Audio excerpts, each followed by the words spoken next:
Estamos de volta com o nosso Radiovisão desta sexta-feira. Sexta-feira é dia de conversarmos prazerosamente com o Dr.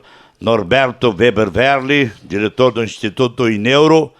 Na sexta-feira passada nós falamos sobre sonhos, por que as pessoas sonham, por que tem pesadelos. Dr. Norberto, as pessoas durante toda a semana replicaram a sua entrevista aqui na sexta-feira passada. E hoje acho que vamos aprofundar um pouco mais esse tema com a sugestão de ouvintes querendo saber o que é a apneia do sono, que é, na verdade, aquele ronco depois da meia-noite. Doutor Norberto, bom dia. Bom dia, comunidade santangelense, bom dia a toda a nossa região que está na escuta e que prazerosamente, o senhor usou um advérbio muito bonito aqui, a gente vem desenvolvendo um trabalho muito bacana aqui junto com o seu Luiz, Rádio Santo Ângelo. Obrigado a toda a população que vem nos ouvindo e melhorando a sua saúde, certo? Hoje o tema sugerido a mim aqui, a gente fez um jogo rápido aqui, né? É a apneia obstrutiva do sono, e realmente é um tema muito quilate, muita importância, né? Na nossa sociedade atual. Por quê? Primeira coisa, essa é uma entidade, é uma doença, então vamos chamar assim de doença, né? O nome se chama SARROS, com H no meio, é Síndrome da Apneia Obstrutiva do Sono, né? É uma doença / síndrome que não se conhecia muito no passado por um bom motivo, seu Luiz. E o motivo que eu quero deixar claro aqui se chama obesidade. Se nós pegarmos as fotos, vamos pegar as fotos assim, ó, da independência da República do Brasil, né, os desenhos gráficos, né, a própria foto assim da época da Juscelino Kubitschek inaugurando Brasília, né? A gente compara as pessoas daquela época dos anos 60, dos anos 70, né, com as fotos atuais, a gente vê que a prevalência da obesidade cresceu assustadoramente, certo? E obesidade, além de ser um mal estético, né? Ela também é, de certa forma, uma doença inflamatória que dificulta muito a respiração e é um dos maiores fatores de risco para desenvolver síndrome da apneia obstrutiva do sono.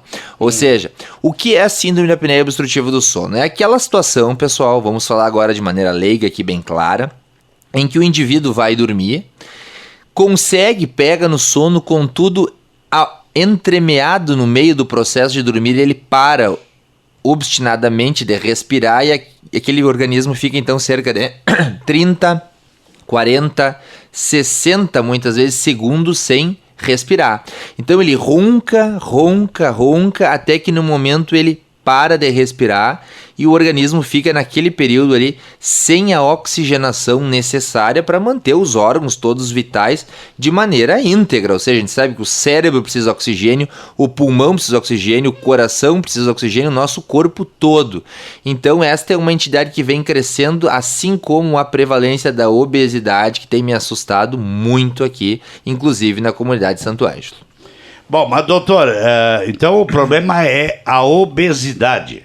Ou, além da obesidade, você jantar 10, 11 horas da noite, comer um churrasco, vai pra cama com o estômago pesado, isso aí também não influi, não? Com certeza, tá? Então assim, a gente falou de um dos fatores de risco, que é a obesidade, certo? Segundo fator de risco, pessoal, é o uso de medicações hipnóticas, ou seja, aquelas medicações que deprimem o sistema nervoso, ou seja, aquelas medicações controladas, faixa preta, que deixam o nosso sono, de certa forma, diferente do habitual, diferente do fisiológico, diferente do natural. Então, um sono medicado, muitas vezes, pode sim causar paradas na respiração à noite. Terceiro, então, jantas copiosas. O que é isso? Uma janta cheia de gordura, fritura, né? Principalmente tarde, depois das 8 da noite, em que o nosso metabolismo vai se dar todo na madrugada, o intestino vai exigir da gente muita energia, o nosso sono também vai ser prejudicado, com certeza isso também influencia, né? Outras coisas que influenciam bastante são o perfil constitucional, né? No interior, lá em Pirapó, a gente chamaria de parrudo, aquele cara assim mais baixo, do pescoço mais curto, tá certo? E encorpado, mais grosso, né? Então, com certeza tem uma maior chance de ter apneia obstrutiva do sono. E a apneia obstrutiva do sono, a gente tem que entender ela, roncar parece algo simples, ronca, mas daí, o que é? Além do prejuízo sonoro do cônjuge do lado, o que mais? Não, pessoal, aqui nós estamos falando de algo conciso, é prejuízo na certa.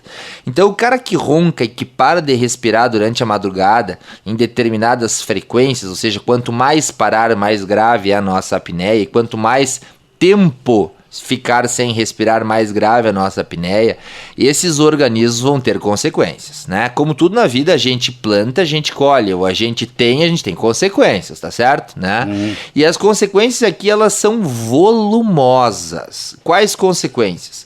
Aumento muito importante na chance de infarto e morte súbita.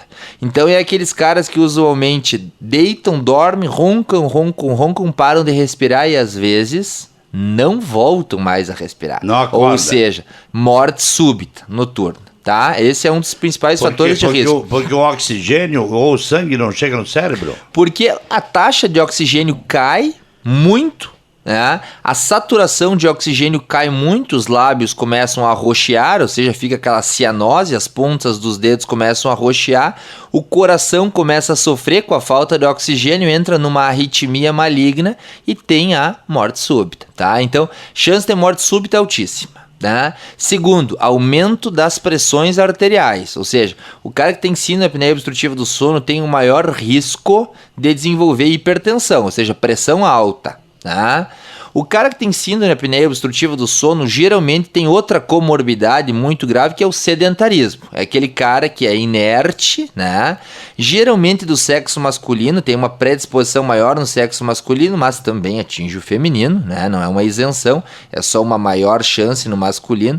Então, este conjunto, aumento da pressão, sedentarismo, obesidade, apneia obstrutiva do sono, provoca uma chance altíssima desse paciente vir a desenvolver quaisquer das doenças, seu Luiz, de performance respiratória e cérebro e cardiovascular, ou seja, AVC, 1, infarto agudo do miocárdio, 2, angina, 3, asma brônquica ou bronquite crônica, 4, declínio de memória, 5. Bom, doutor, mas daí nós estamos falando de coisas muito separadas. Nós estávamos falando de coisas cardíacas e cerebrais agora. Então, como assim memória? A gente tem que entender que o sono é o processo de descanso do cérebro, né? Se eu tenho um sono atribulado, um sono com despertares muito frequentes, um sono que eu ronco, me afogo no ronco, acordo, tuço, me afogo de novo, aquele sono atribulado, o nosso cérebro não consegue chegar nas fases profundas do sono que nós comentamos na semana passada, professor, que é a fase, aquela que a gente tem o relaxamento e o descanso profundo, em que a gente sonha, por exemplo, né? E esse organismo, esse cérebro não descansa. Em não descansando, tu há de convir comigo por uma analogia fácil, esse cérebro vai ter menos memória, menos desempenho em todos os potenciais. A velocidade de raciocínio cai, a velocidade de fazer contas cai, a velocidade de lembrar nomes cai, o potencial sexual cai. Então, assim, pessoal, isso aqui é um combo. Então, nós estamos falando de algo que tem implicações para todo lado. Tem implicações no infarto, tem implicações na asma, tem implicações na memória, tem implicações na saúde sexual. Então, assim, nós estamos falando de algo que, primeiro, merece ser investigado. Tenho ou não tenho? Segundo, merece saber a gravidade. Qual a gravidade? Terceiro, merece o tratamento correto. Doutor, mas agora vamos então para uma questão muito interessante. O que é mais importante? Ou os dois são indispensáveis um ao outro? Que é o bombeamento do sangue para o cérebro ou é o oxigênio que tem que chegar lá? Ou então, modificando um pouco a pergunta, é o sangue que manda o oxigênio para o cérebro? Sem dúvida. Então, assim, ó, ambas as coisas são importantes, tanto o quanto de sangue chega, quanto a taxa de oxigenação. Só que a gente tem que entender é o seguinte, pessoal, ó, o oxigênio que chega no cérebro tem só uma fonte, o sangue, tá certo? Então, assim, ó, Se eu estou recebendo pouco oxigênio porque eu parei de respirar e o coração segue batendo, o fluxo de oxigênio na cabeça automaticamente vai cair, porque o oxigênio que entraria pela respiração não está entrando. Então, o sangue está chegando, mas ele está chegando, o termo que a gente usa em medicina é dessaturado, ou seja, sem oxigênio ou com pouco oxigênio. Você sabe muito bem, na época de Covid, vocês lembram aqueles aparelhinhos que a gente botava na ponta do dedo que se chamavam oxímetros, certo? Tá? Certo. O exame que a gente faz para avaliar a gravidade da apneia obstrutiva do sono se chama polissonografia. Uma parte desse exame é medir durante toda a noite o indivíduo fica dormindo com aquele aparelhinho que a gente conheceu lá no Covid, que é o oxímetro na ponta do dedo, né? E aí aquele aparelhinho ao final da manhã vai nos dar um relatório, né, de como foi o sono do professor, como foi o sono do Dr. Norberto, e vai nos dizer, peraí, às 3 da manhã, subitamente, o Dr. Norberto passou de uma saturação de oxigênio de 98% para 50%. Só 50% do sangue do Norberto tinha oxigênio, tá certo? Ou tinha capacidade de conduzir oxigênio. Então, peraí, algo muito grave está acontecendo, que subitamente foi essa parada de oxigenação. Quando esta parada de oxigenação é 3, 4, 5, até 10, 15, 20 vezes por hora, a gente está tendo, sem dúvida alguma, um prejuízo altíssimo, né? Você está tendo quase uma convulsão, não? Essa é uma situação que, quando baixa exageradamente os níveis de oxigênio, o paciente pode ficar muitas vezes confuso, o paciente pode ter falta realmente de oxigênio dentro da cabeça a ponto de causar uma isquemia, um derrame cerebral, né? E esse paciente vai ter consequências gravíssimas, como, por exemplo, assim, ele vai ter sono durante o dia, porque ele muitas vezes não lembra, seu Luiz, que ele dormiu mal, que ele se afogou à noite, que ele roncou exageradamente, que ele está parando de respirar. Esse é um diagnóstico que geralmente vem com o cônjuge. O cônjuge traz, né? Então, uma consulta de casal dizendo aqui, ó, o seu Luiz está exageradamente roncando, parando de respirar, se afogando, ele não acredita em mim. Então eu gravei um vídeo, tá aqui, doutor, né? E aí me apresenta um vídeo, né? E aí ali, claro, é inequívoco, mas a gente tem que fazer um exame, que se chama polissonografia, um exame que temos acesso aqui em Santo Ângelo, temos acesso no meu instituto e também em outras clínicas da cidade, que a gente gradua, né, seu Luiz e comunidade santo-angelense, a intensidade desta apneia. Porque não é toda a apneia que ela é valorizável. Então, muitas vezes a gente para pequenos segundos, 1, 2, 3, 4 segundos de respirar e tá tudo bem. O problema é quando são pausas prolongadas, ou seja, o sangue segue circulando, mas sem oxigênio. Então o cérebro está sofrendo, o rim está sofrendo, o coração está sofrendo. E principalmente quando essas pausas prolongadas são acompanhadas de um rebaixamento grave da quantidade de oxigênio que está chegando. E aí sim isso tem que ser tratado. E esse tratamento que a gente vai falar na sequência, ele é multimodal. Exatamente, eu ia falar agora sobre o tratamento. Tem que fazer algum tipo de cirurgia, doutor? Como é que funciona o tratamento, hein? A maciça maioria dos casos são tratados conservadoramente. Conservadoramente quer dizer assim, ó, com medidas comportamentais e dispositivos sem cirurgia. Então, a maioria dos pacientes, eles precisam se conscientizar que os fatores de risco que nós falamos lá no início da entrevista, minutos atrás, eles são modificáveis. O peso é modificável. O sedentarismo é modificável. O que eu estou ingerindo de alimentação é modificável. Os remédios que eu tomo são modificáveis.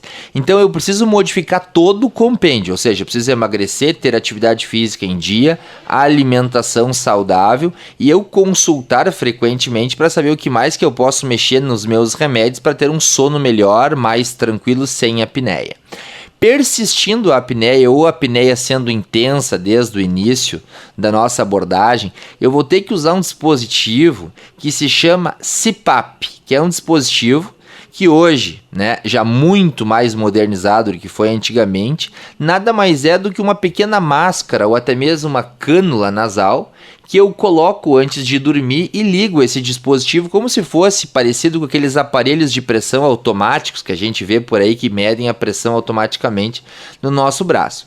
O que esse dispositivo faz? Esse dispositivo manda uma pressãozinha de oxigênio dentro da nossa narina ou da nossa boca, a depender da máscara que o cliente escolher, e não vai deixar este organismo à noite fechar a via aérea, ou seja, quando o paciente começar a roncar, aquela pressão que está chegando de ar dentro da via aérea do doente, dentro do nariz do doente, dentro da boca do doente, vai impedir que pare de respirar, ou seja, o doente vai manter a sua respiração, vai diminuir muito o seu ronco e a queda de oxigênio que aconteceria não vai mais acontecer. Doutor, para dormir, o que é mais recomendável? Dormir de costas, de barriga para cima ou dormir de lado?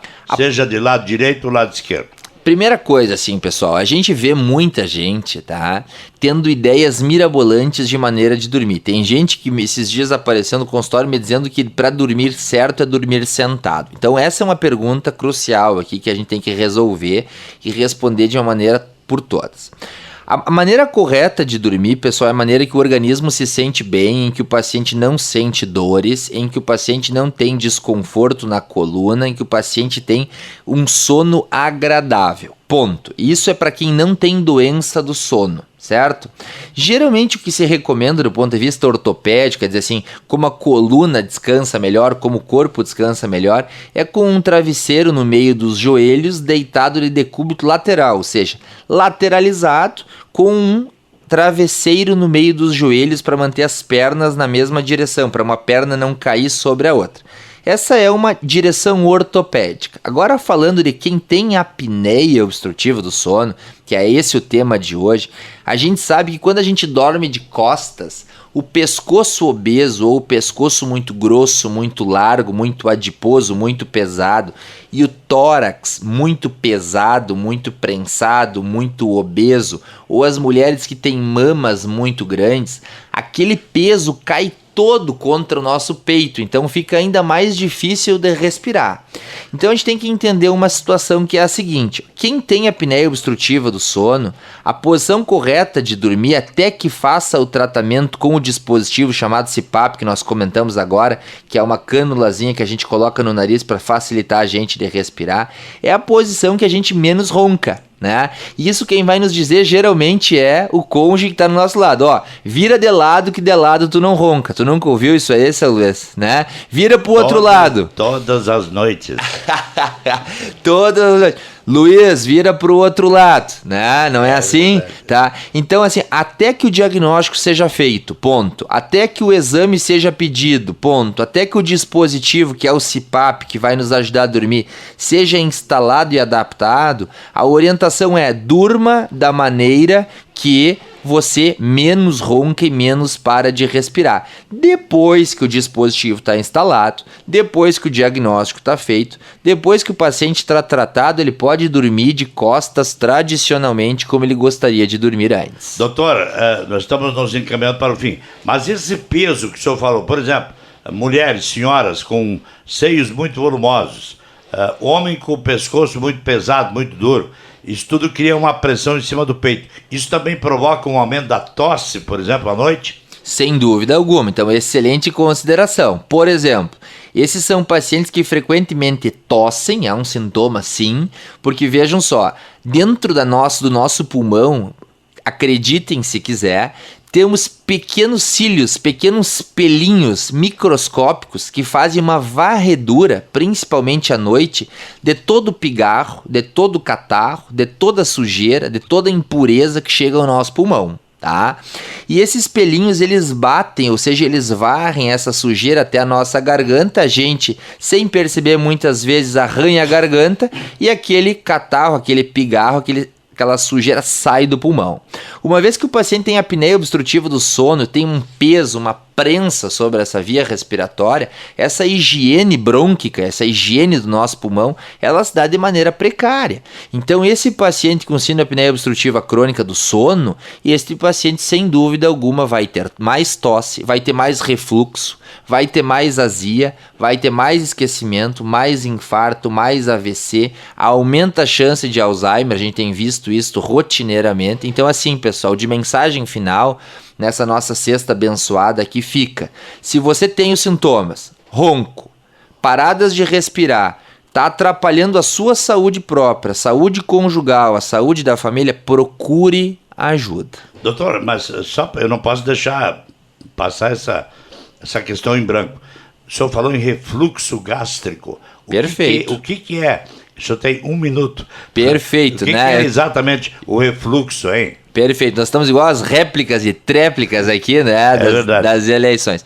O refluxo nada mais é, pessoal, então refluxo quer dizer um fluxo contrário, né, do nosso ácido que temos dentro do estômago para dentro do canal do esôfago. O esôfago, pessoal, é o canal que comunica a nossa garganta, né, até o nosso estômago lá na barriga. Então temos um cano, um canal que se chama esôfago. A princípio, esse esôfago tem um pH neutro, ele não tem agressão do ácido do estômago. Quando esse ácido do estômago, que deveria ir somente para o intestino, ir adiante, ele volta para dentro do canal do esôfago, a gente chama isso de refluxo, ou seja, um fluxo contrário do habitual. Voltando. Esse ácido não é um simples ácido, pessoal. Esse é um ácido muriático. É aquele ácido com pH 2. É o ácido que agora, chegando o dia dos finados, muita gente usa para limpar túmulo, para retirar cimento. Então ele é um ácido que corrói. Se a gente pegar esse ácido e colocar em cima de um osso de galinha, instantes esse osso de galinha vai ser desmanchado, né? Então ele é um ácido muito potente que a gente tem dentro do estômago, e somente o estômago está preparado para não ser corroído, porque ele tem uma capa, né, de prostaglandinas que está revestindo ele, protegendo que ele mesmo se agrida. Agora o nosso esôfago não está preparado para isso. Esse pode ser um bom tema para a gente falar futuramente aí. Doutor, muito obrigado. Que show, hein?